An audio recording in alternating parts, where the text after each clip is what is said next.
पुढच्या बातमीकडे खरात प्रकरणी रुपाली चाकणकर यांची 8 तास ईडी चौकशी झाली।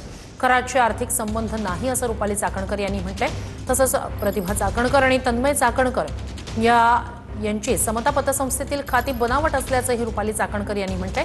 गुवाहाटीचा प्रवास खरात सोबत केला नसल्याचं स्पष्टीकरण चाकणकरांनी दिलंय। दरम्यान गरज पडल्यास चाकणकर बहिणींना ईडीकडून पुन्हा चौकशीसाठी बोलावलं जाऊ शकतं।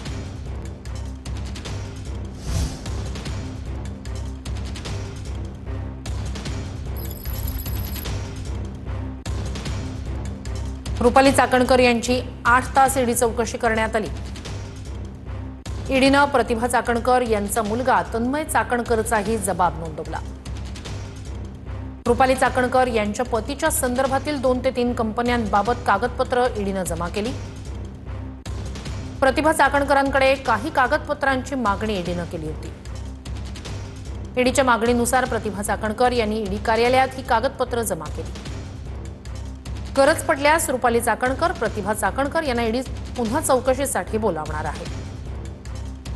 दरम्यान तपास यंत्रणांना पूर्णपणे सहकार्य करणार ईडी चौकशीनंतर चाकणकर यांनी ही प्रतिक्रिया दिली आहे।